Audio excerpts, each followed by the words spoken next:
Bonjour à tous, le mois de janvier a commencé par un épisode de froid et de neige. Dès que nous avons pu y aller, nous sommes montés dans la forêt pour continuer nos plantations, et cela malgré une conduite extrêmement dangereuse due à la présence de glaise, de neige, de verglas sur des sentiers défoncés.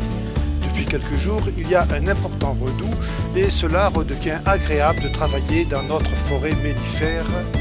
Même si c'est répétitif, nous allons vous montrer quelques-uns des meilleurs moments. C'est parti!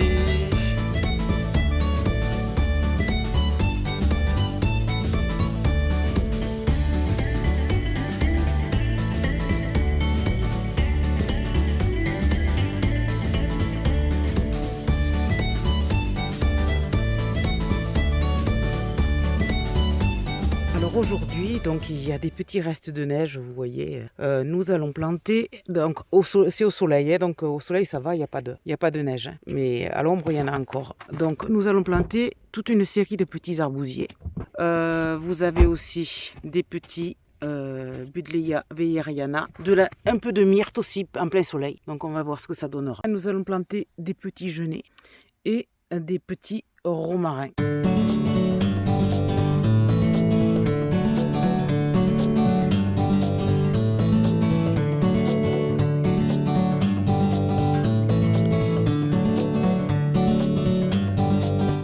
Je vais vous les montrer à la caméra. Ils ont les bourgeons déjà qui grossissent. Ce sont des peupliers pommiers du Canada. Voilà, ça c'est pour si des insectes ont besoin de résine. Comme par exemple les abeilles qui ont besoin de propolis. Mais il y a d'autres insectes aussi pollinisateurs qui utilisent de la résine. Bonjour à tout le monde. Donc nous sommes le 23 janvier. Et là, vous voyez, nous avons fait un joli petit cercle de différents sols. Principalement des osiers, et donc du Salix triandra, des Salix purpurea. Donc vous avez tout un petit cercle dans un endroit qu'on pense humide. Un Mahonia. Bonjour à tous, nous sommes le 24 janvier et je viens de planter autour de la première lavogne. Alors là vous voyez des lavandes et sur le bord, c'est-à-dire sur le petit talus du serpolet. Je vais aller vous montrer de plus près le reste. Vous savez, vous vous rappelez, on avait planté cette petite partie là qui descendait en romarin jusqu'à celui-là. Et voilà, on a planté tout le reste en romarin jusqu'au petit gris que vous voyez là-bas. Et en fait, les petits gris, ce sont des lavandes. Voilà, puisque là où est garée la voiture, c'est par là qu'arriveront les gens. Et donc, ce sera joli de voir aussi la lavogne. C'est pour ça qu'on met des lavandes, pour qu'il y ait quelque chose de mellifère, mais pas très haut. Là, nous sommes à la deuxième lavogne. Et donc, j'ai planté du thym vulgaire, du thym commun, d'accord, qu'on utilise pour la cuisine, et de la lavande. Voilà, pour rajouter à ce qu'on avait déjà planté. Donc aujourd'hui, nous sommes le 25 janvier. Nous allons planter, vous voyez ces épines-là, c'est bien épineux, vous voyez, c'est de l'épine du Christ, ou Paliurus spina Christi. Après, je vous montre ce que nous allons planter d'autre. Nous allons planter des... Là, on les voit, ils commencent à faire leur... Il faut arriver à faire net. Des petits bourgeons. Ce sont des Perovskia. Alors, Perovskia, ce sont des sauges de Sibérie.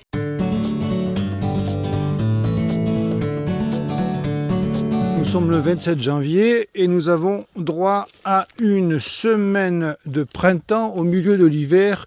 Nous en profitons pour faire quelques plantations.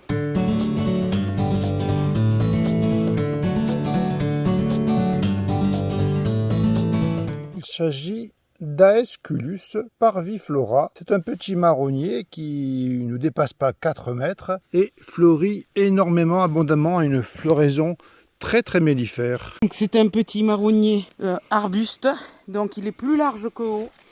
Et en juillet août, plutôt en Lozère en août, et il est mellifère.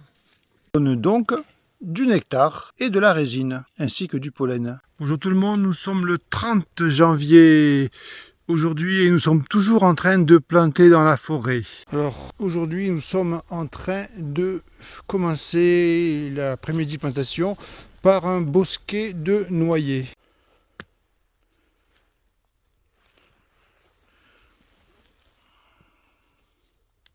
Alors, vous voyez, nous plantons des noyers, des Jouglas regia, c'est le noyer commun européen. Et donc, vous voyez, il y a une super racine pivotante. Donc, il faut absolument que le trou fasse au moins 10 cm de plus en profondeur, puis après, 10 cm de chaque côté.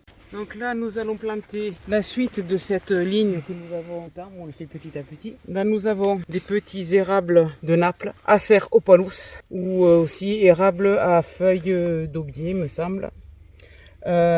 Voilà, parce que c'est un érable qui fleurit à une époque, qui fleurit beaucoup, et à une époque différenciée des autres érables comme l'érable champêtre ou l'érable de Montpellier qui poussent naturellement ici. Et là, on a des petits pruneliers, voilà, qui poussent, qui sont endémiques ici, mais on en rajoute parce que ça, quand ça fleurit, c'est extrêmement mellifère. Alors, on réalise tous les 80 cm des fentes. À côté de chaque fente, voilà une fente. C'est là où sera planté le plant. Je mets déjà le tuteur en acacia. Donc les fentes sont réalisées avec une petite meuleuse. Et j'utilise, bien entendu, une baguette pour avoir une distance égale. Et puis après, il n'y a plus qu'à mettre les filets de protection qui sont un petit peu dissimulés et qui seront mis au dernier moment parce que c'est quand même pas très loin d'un chemin. Voilà, donc je pose le piquet à chaque fente. Ça permet de pouvoir, déjà quand on veut installer les plantes, ne pas perdre son temps à faire les trous. Alors, donc les piquets suivent, la meuleuse et donc le petit baguette pour savoir la distance de 80 cm. Et pourquoi tu as pris une meuleuse alors que tu la faisais avec le cutter?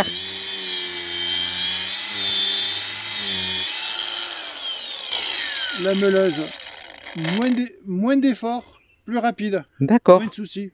Ok.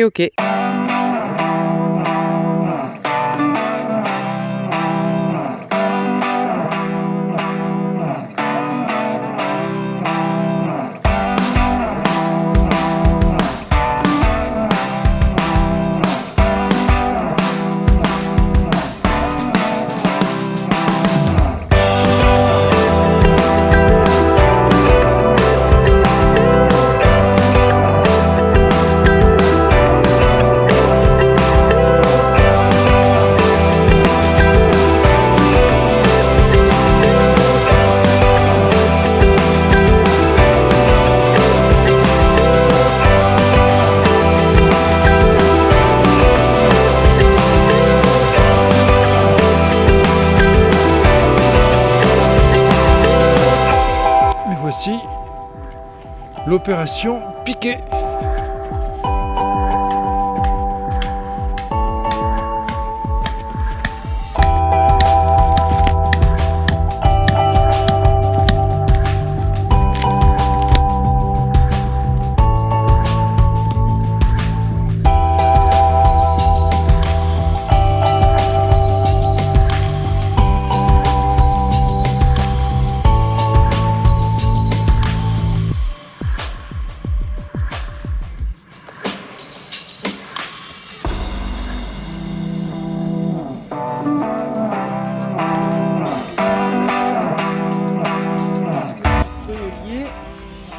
Petits érables.